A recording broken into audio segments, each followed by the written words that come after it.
Hello, quick note before this video begins. When I made this video, didn't have this channel in mind. I was going to put it on my current channel, Matt in Bloom. Go check it out. That's where I post all of my gaming stuff and some little holiday videos that I've done, etc. And I sort of realised after making this video that this wouldn't really fit on there, especially this new format idea where every sort of fortnight I'll make a video on a book or a film that I've read, book that I've read or film that I've watched. So I decided to make a new channel to put all of this on there so it's a little bit more consistent rather than just 1 week, here I am talking about Exquisite Corpse, a few days later, here I am playing Minecraft with my friend. So that's why if I make some references to this not really fitting on the channel, it's not for this channel, it's because I thought it'd be on my other one. And also do excuse the fact that my mic in this video didn't have a pop filter on it. I can't find mine, so I think I'm going to use a sock for the next episode. A clean one. So a few times I do bump the mic and it does make a pretty unpleasant noise, and yeah, I'm sorry. I'm aware of that. But yeah, enjoy the video and hopefully stick around if you like this kind of thing. I won't judge because this kind of thing is horrendous. Ooh. Okay, maybe tea's not the best shout for this video. That's more like it. So, hello, welcome to a slightly different video. Right now, I want to talk about extreme fiction, mainly extreme horror books, but I would also like to talk about films as well. This is meant to be the introductory video to a bit of a series I'm going to try and do. So yeah, basically what I want to do is, following this video, maybe every couple of weeks, because that'll be a bit more manageable, not only from actually making the video standpoint, but also it's a lot of books to get through, and granted some are paper thin, but even so, I do really want to take my time with some of these. I'm going to try and make a review of a new book, as I said, every couple of weeks, maybe the odd film as well, because I'm starting to realise if I can stomach these books, maybe I can stomach the films. Hence why I bought the movie Audition the other day, watched it last night, and I do definitely have some things to say about it, so I will make a video on that too. And maybe I'll brave some of the other disturbing movies out there. I don't know, I struggle a lot more with films than I do with books when it comes to this kind of content, because obviously books is all in your head, whereas a film is how the director wanted to show it to you. Case in point, there were some scenes in this which made me, oh my god, especially the bit with the vomit, when I found out that was real. No, it's coming up again. But yeah, basically, I just want to talk about these books and films, maybe. Because, well, for one, I can't really talk about them to my friends. Because, I mean, I can just imagine how that's going to play out. Hey, I read this new book the other day. Oh yeah, what's it about? Well, some lady gets her baby beaten out of her with a dumbbell and then sucked out of her with a hoover. Right, I think we need to reassess our friendship. And also, I can't help but have that feeling when I put one of these books down, or when I've just read one of the most disturbing scenes ever, and then I'm just already turning the page to find out what happens next. Why do I like to read these books? Why am I buying so many? Why am I burning through them quicker than I usually read stuff? Not necessarily get into a case study on my brain, but more just what is it about these books that make us want to read them, or at least make the select few that do enjoy reading them? There's actually a surprisingly large amount of people out there that do enjoy these books. Check out the Extreme Horror subreddit. There's a lot of great people on there, a lot of great recommendations, and they're great with trigger warnings as well, which I highly recommend you do check out if you do want to read any of these. I do want to talk about why is it that we enjoy reading these books. Here we are. First things first, I do want to say before we get into this, even though I will pretty much sing the praises of all of these books, spoiler, there's not one book on my bed right now that I disliked. I don't recommend you check them out, mainly just because if someone wants to read one of these thinking that they can handle it and then be absolutely scarred for life, I don't want that on my conscience. Genuinely, these books are nasty. They will mess you up, and even though there are definitely moments of levity in there, maybe with the writing or just some batshit crazy ending in some of them, they're still very, very, very extreme. You know what I mean? These books get into controversy for a reason. So I don't recommend you check them out unless you definitely read up on the trigger warnings and read up about what happens in them. Because even though that might spoil the book for you, genuinely there's going to be some stuff which, you might think you can handle, that might touch on something that's happened in your personal life, and that, taken to that extreme may completely mess you up. Genuinely, do your research before you check these books out. You might think you made a stronger stuff, but again, I really, really don't want to be responsible for people getting absolutely scarred for life, because I've got to stop making love to the mic, because these books will do that for you. So yeah, this is just a bit of an introduction video, mainly because I do really want to talk about how I got into extreme horror. I don't really have time to do that in all the other reviews that I plan to do, because I want them to be quite concise. I want to just, get straight into talking about the book. So yeah, I'm just going to talk a little bit briefly about my introduction to the genre, what to expect from the series, and that'll be this video sort of wrapped up, just a little introductory. I hope you like my little display, by the way. Yeah, basically, my introduction to this genre was through Playground by Aaron Beauregard, which I have right here. Granted, this is the deluxe edition, and yes, I do have it signed by the author. It says, "Matt, have fun on the playground." What a guy. This book started exploding on my For You page on TikTok in 2023, I believe, late 2023. And even though he had released a bunch of titles before that, and especially, the Slob got into quite a lot of controversy as well, this was the one that really stuck out, and I'd imagine appeared on a lot of your For You pages as well, especially if you're on this video, or even in general, you know what I mean? If you're a horror fan, you definitely would have seen this come up. The main reason why is because this book kind of breaches the unwritten rule when it comes to horror, which is you don't kill children. Or at least if you do, it's not graphic. This book is pretty much all about killing children off graphically, which naturally got into a lot of hot water. And also there's the one infamous page 40. Now, I'm not going to go into detail about what it is. What I love is that Aaron he's definitely rolled with it. I'm pretty sure I saw a t-shirt on his website, or like a pin badge or a sticker that said, "I survived page 40" from Playground, which I thought was very, very funny. It's basically just a very, very graphic oral sex scene which has vomit included in it, and it's debatable whether that has a place in the book, whether it should have been in the book, but I'll cover that on my actual review. But yeah, so that and just the concept alone got a lot of people talking about this book, and a lot of negativity came from it as well. I lost track of the amount of... I think near enough every TikTok I saw about this was just slating it, just going, "This is just absolute filth. Don't check it out." So naturally, I wanted to check it out. Now, because obviously I kept engaging with these TikToks, I kept watching them to the end because I was very curious, I started getting them come up loads and loads and loads, and thus, let me just put this back. Right, so that was there, and then his pain was there. Yeah. Naturally, I came into the knowledge of a book called The Slob. Now, this was the one that really piqued my curiosity, because even though Playground in concept is a lot more interesting and a lot more wild, this one touched on a side of horror that I'm not really a big fan of. I knew the gist. I knew it was a girl that ended up getting tortured by a bloke called the Slob, a bit of a, complete filth bag of a human being, both figuratively and literally. Now, here's the thing. Torture is one of my biggest fears, which I know sounds quite silly because naturally everybody's probably scared of that. But, new levels with me. Like, most people are like, "Oh, my irrational fear is this." Mine is, "Oh, I'm just really, really scared about being completely at someone's mercy and getting cut up." Like, there's something about it it really, really unnerves me. I can't watch it I can watch it in movies, but I struggle to watch it in movies. Genuinely, nothing unsettles me more than reading about stuff like that. And obviously this book is pretty much all about that. So I was still very, very curious, and I read the Wikipedia summary of this book and decided that this was probably the most vile thing ever written, and I didn't want anything to do with it. And I tried to forget these for good. I thought, Aaron Beauregard is clearly tapped in the head. I don't want anything to do with this guy. Just shoo. Anyway, flash forward about a year later.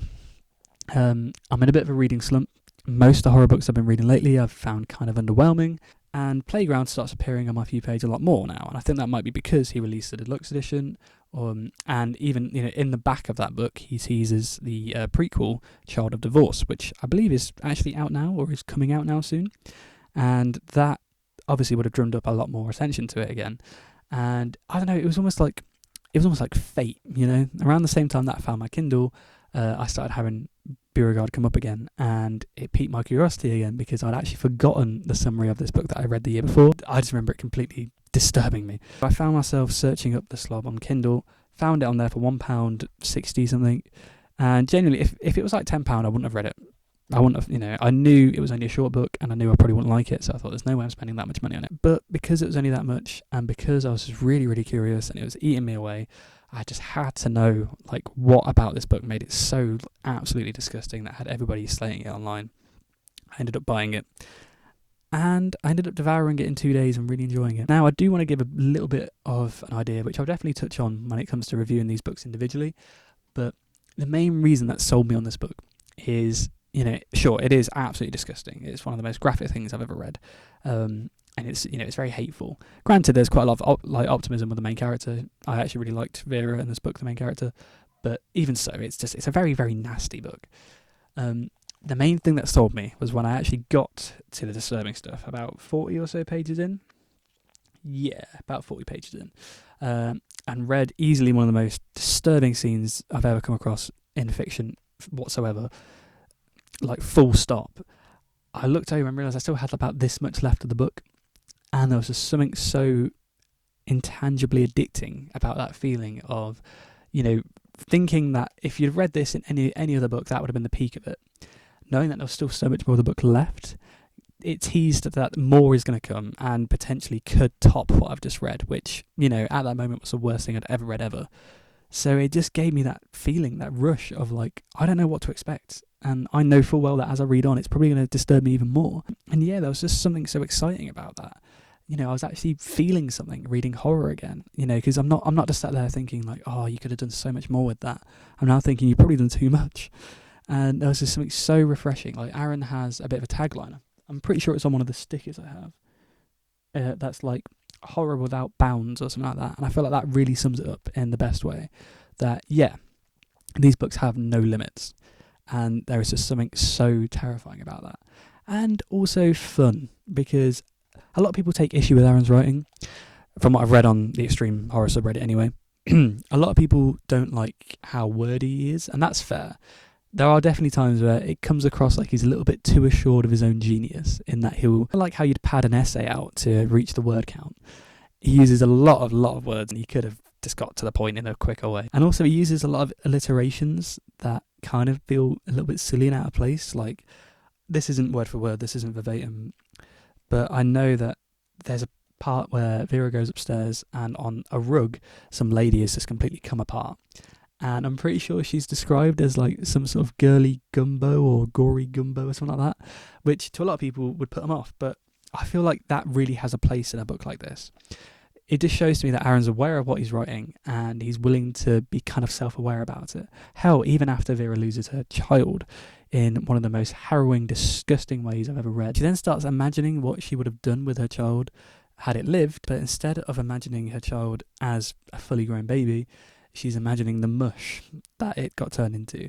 And just these images of her like wheeling a like pram around with just a pile of guts in there.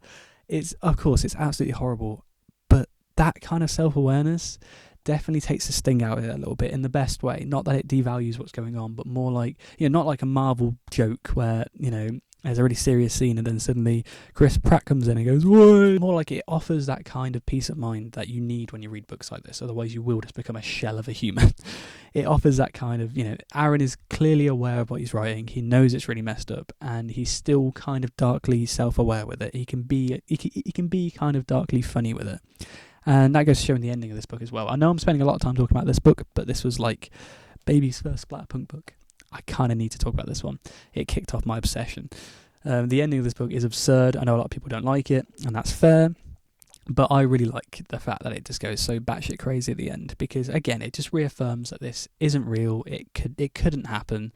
I feel like it's really important to need to suspend your disbelief with books like this. Otherwise, again, they will just completely take a toll on you. So yeah, I pretty much devoured this book, and I found myself really liking it, and it did make me question myself for enjoying it. But hey, there are some reasons that I've just listed that's what I tell myself at night to get to sleep properly. Then I ended up reading Son of the Slob, which I have here. Oh my god, enjoyed this one a lot more actually. I have this one signed as well. Son of the Slob is called Harold, and Aaron has put Matt Harold says hello, which I'm glad he does. I'm really glad Harold says hello to me.